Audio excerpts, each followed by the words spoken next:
Hey everyone, welcome back. We're diving deep today, folks. Yeah, into those hashtag and bad governance protests. And, right. It's especially how the police, how they handled it all. Absolutely. Yeah. And a lot to unpack. We've got this statement from the police themselves. Directly responding to Amnesty International. Yeah. And that's kind of a big deal, right? Oh, absolutely. Amnesty is a heavyweight when it comes to human rights. So to see them kind of butting heads with the police. Yeah. That's a signal right there. It raises some eyebrows for sure. Yeah, it does. So where do we even begin? Yeah, where do we even begin? I mean, you've got these two sides, two narratives potentially. Yeah. The police, of course, defending their actions. Saying, they're saying, look, we did what we had to do. Yeah, and they're saying that, after a 2-week investigation. 2 weeks, yeah. They concluded that their officers acted professionally. And that no protesters were killed. Right, that's a bold statement. It is. It's crucial to keep in mind that Amnesty International, they likely have their own sources, their own evidence. Yeah. Their initial concerns suggest a very different narrative than what the police are. Yeah, than what we're hearing from the police. Recall that Amnesty International, on the 28th of November 2024, released a report titled Bloody August, Nigeria government's violent crackdown on End Bad Governance protests, where several allegations were made against the Nigerian police, including the killing of at least 24 persons in 6 northern states during the protests.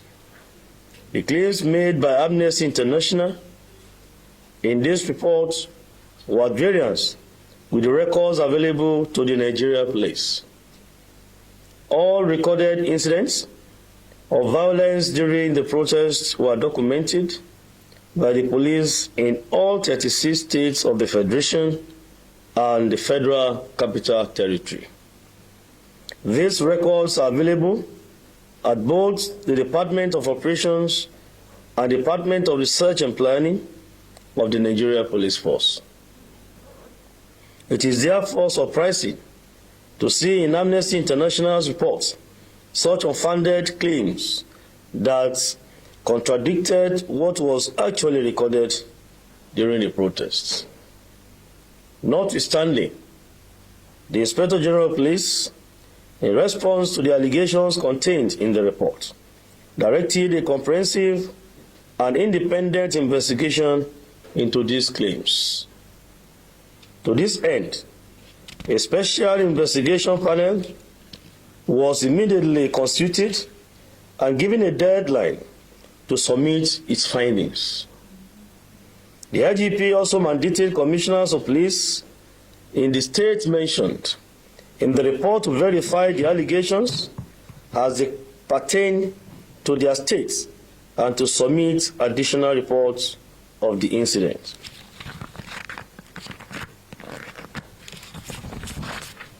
Following these directives, the commissioners of police in the affected states conducted extensive inquiries in their localities and submitted their findings to the Inspector General of Police. Copies of these findings were sent to the Special Investigation Panel.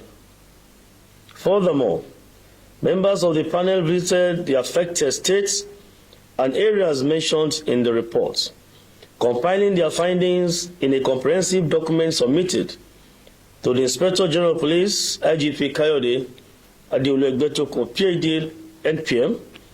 This report forms the crux of today's briefing, where I will present detailed investigation reports addressing the wide-ranging allegations made against the police in Amnesty International's report. The verified findings. Borno State. In Borno State, it was established that the protesters were violent, engaging in widespread looting, pillaging, and wanton destruction of public and private property.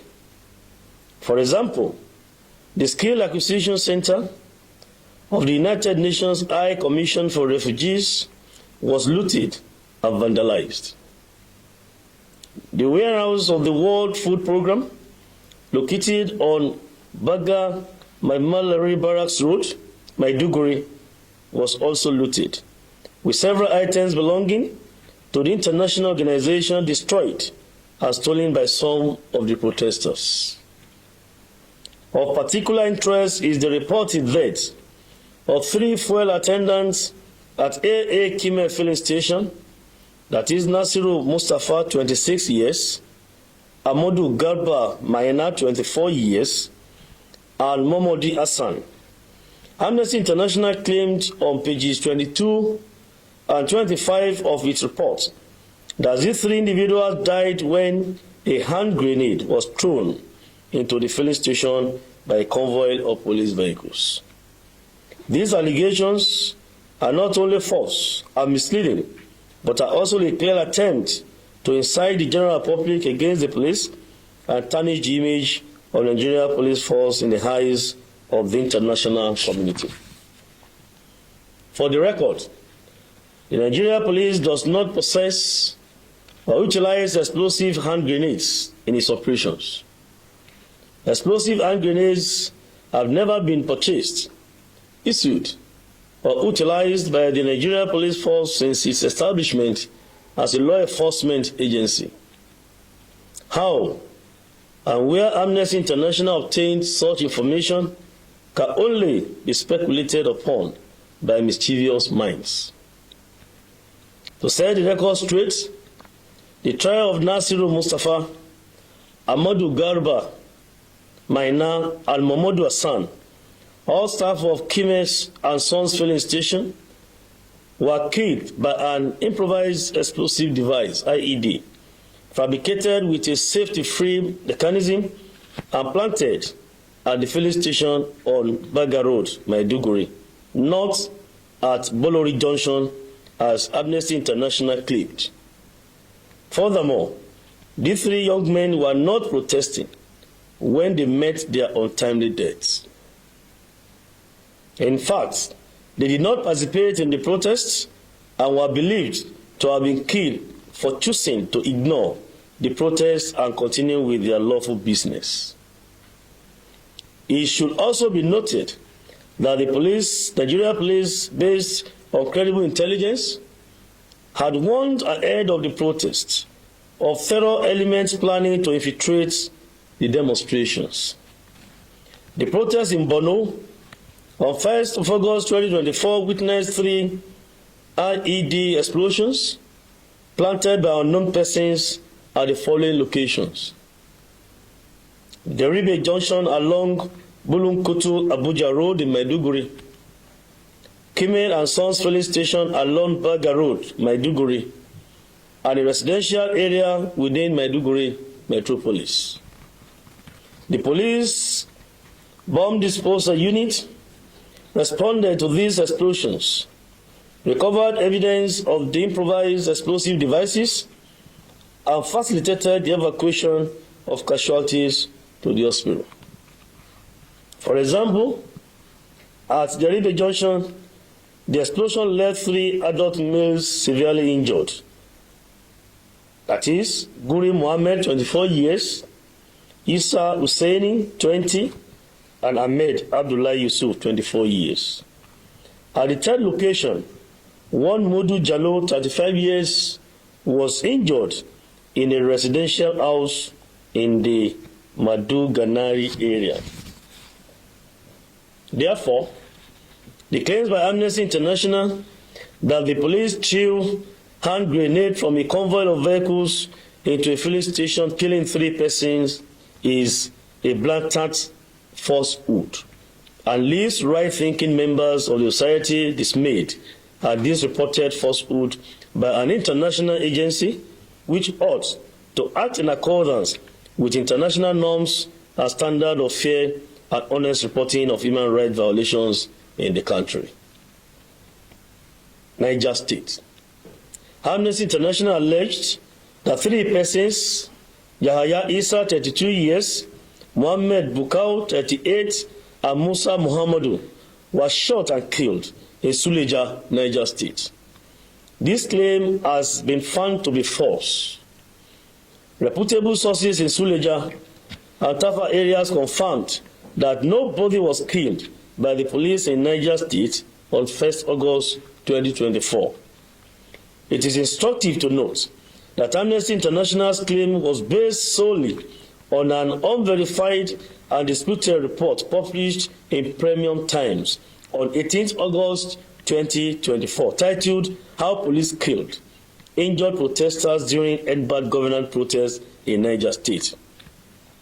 For an international agency to publish a report based on unverified local tabloid information is unethical. If Amnesty International's motives were genuine, it would have verified this information from local authorities before publication. Katsina State.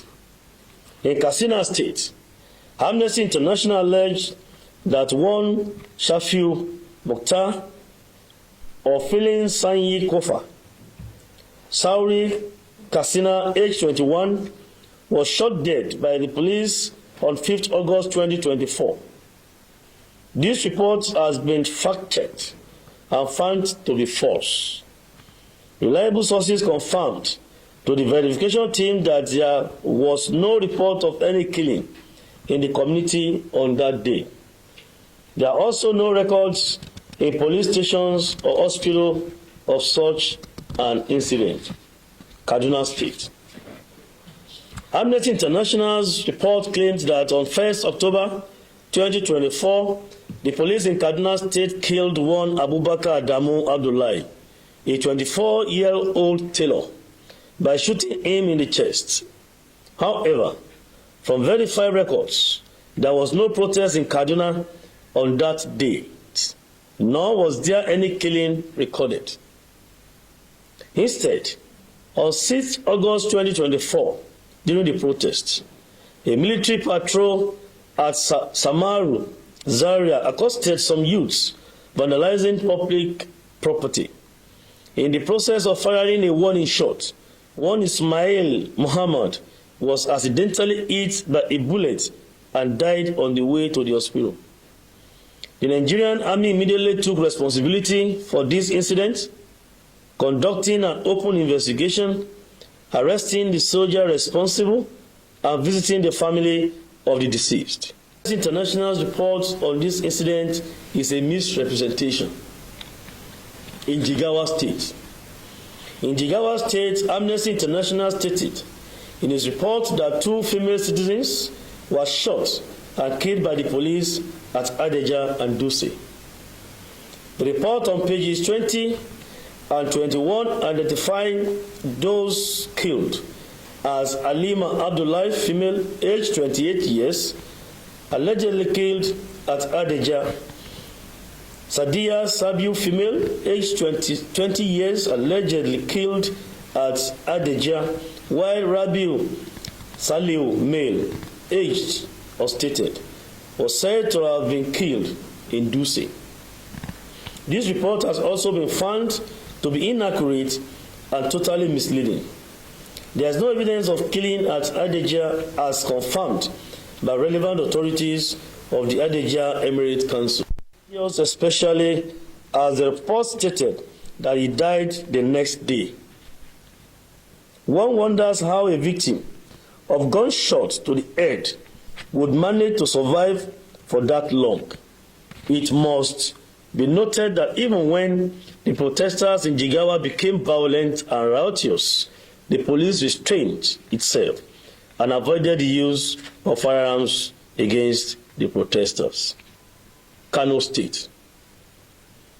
In Kano, Amnesty International alleged that the police shot and killed 12 persons from 1st to 3rd August 2024, while unconfirmed records suggested that 12 persons comprising of 11 males and 1 female died from various degrees of injuries. None was attributed to police action.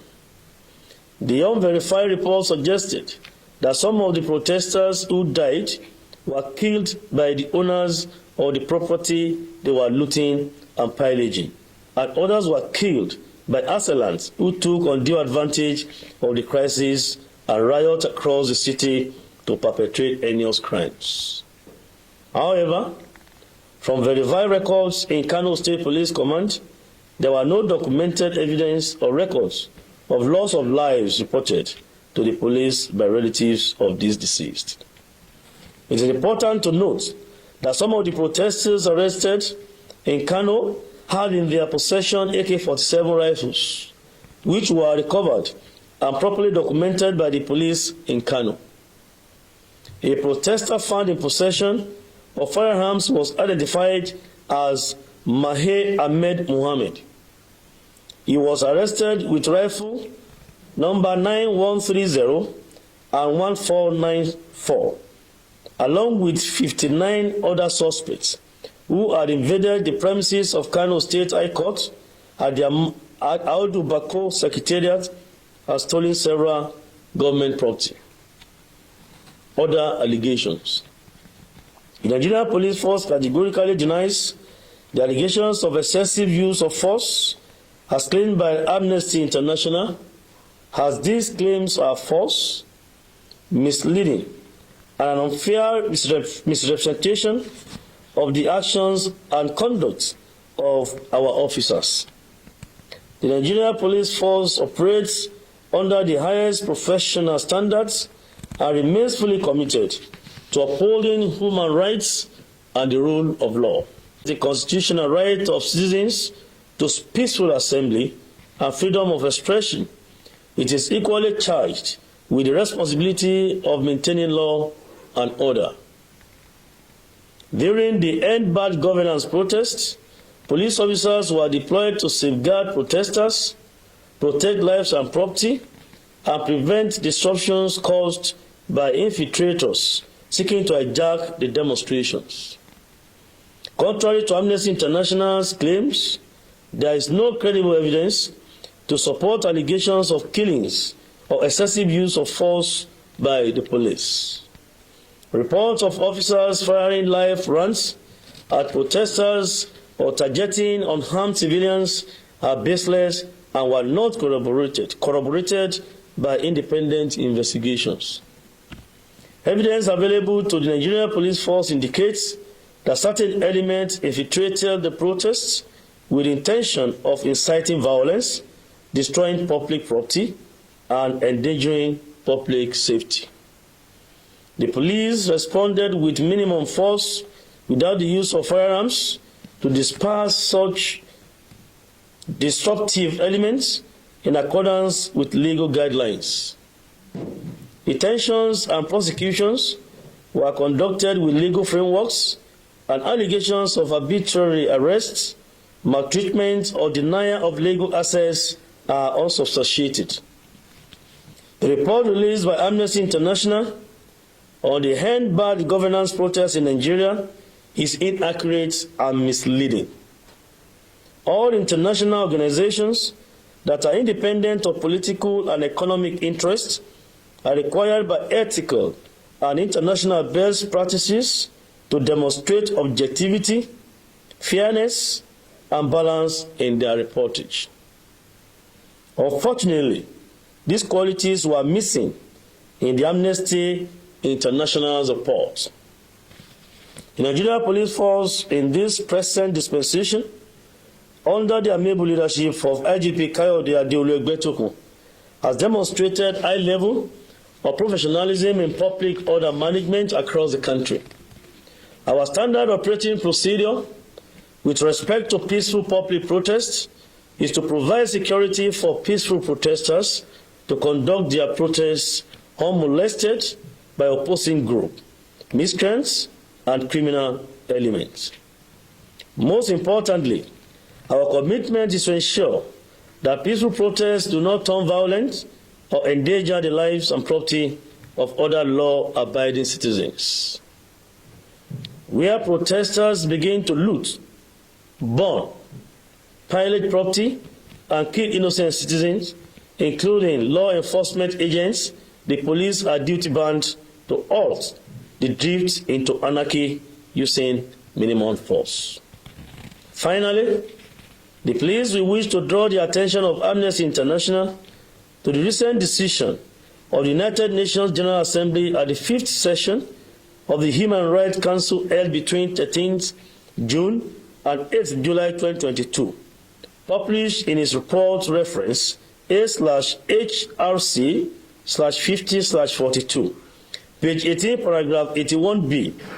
The UN Human Rights Council stated thus: in regard to facilitating peaceful protest, states should issue protocols on the facilitation of peaceful protest for law enforcement compatible with international standards regarding the use of force, laying out measures to protect peaceful protesters, bystanders, monitors, lawyers, and medics, including from counter-protesters and other targeted forms of violence during a variety of crisis situations, and providing for graduated use of force, setting clear limitations on the use of lethal and less lethal weapons. Such protocols must take into account a gender perspective and address the vulnerability of different groups.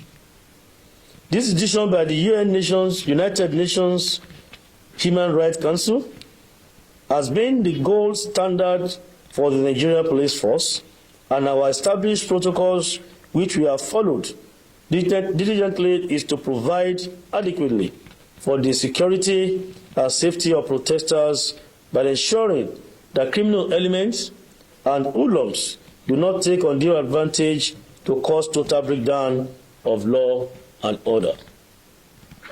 The use of force on protesters is prohibited under the protocols, except when necessary to protect lives and prevent the destruction of property. This was the protocol adopted during the End Bad Governance protests in Nigeria, as police commands across the nation were specifically directed to protect lives and property of citizens during the protest. Amnesty International is advised to have retrospection on its frequently false reporting on Nigeria's law enforcement activities and reflects on its reporting methodology by ensuring that its reports are accurate and contains true and fair expression of events that touches on national security and safety of all Nigerians. Accurate reporting of facts is key to the integrity and character of every international organization, and Amnesty International should not be an exception. In conclusion, the Nigerian Police Force will in due time be writing the Amnesty International to demand for a retraction of this report from the public space and with a public apology. The Nigerian Police Force remains resolute in protecting the rights of all citizens while ensuring the security and stability of the nation. We therefore urge the public to be wary of sensational reports designed to incite mistrust and weaken confidence in law enforcement institutions. Thank you, gentlemen of the press, and God bless you. Exactly. So is this just like a he said, she said situation? Or is there a way to kind of to dig deeper and get closer to the truth? That truth. Yeah, I think there is. I mean, even if we take the police statement at face value, okay, even if we assume good faith, there are details we can look for within their statement. How do they reach this conclusion? What specific actions did they deem professional? I mean, that might give us some clues. Okay, yeah, you know what? You're right, because professional conduct in a protest situation, it goes beyond about being nice. Yeah, exactly. You're talking about strict protocols. Right, yeah, the rule. Use of force guidelines, de-escalation tactics, clear procedures for arrests. All that stuff. Then detentions. Yeah.